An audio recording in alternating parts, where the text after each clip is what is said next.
comment est-ce que se vit la COVID-19 dans un hôpital? Qu'est-ce que cela implique?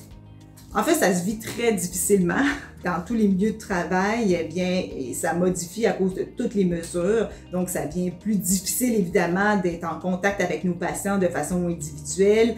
On fait des consultations en télémédecine parce que les gens ont peur de se déplacer, puis dans certains cas, avec raison. Puis les patients qui sont hospitalisés, qui sont infectés avec la COVID, évidemment, on a toutes les mesures qu'on doit faire. On est disponible, mais les chirurgies sont diminuées. Donc, ce pourquoi on a été formé, ce pourquoi on travaille, on n'est pas capable de le faire de façon adéquate.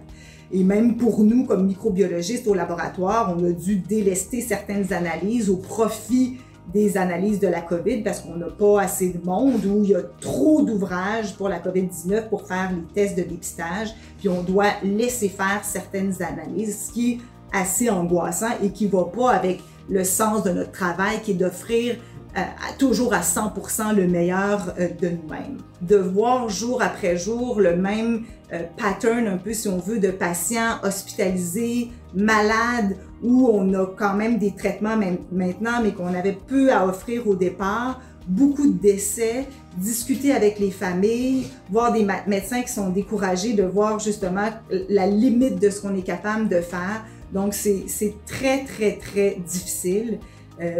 Mais on garde encore espoir que tout va aller du bon côté, puis c'est certain que tout le monde tente de faire 100% de leur capacité, mais c'est très difficile.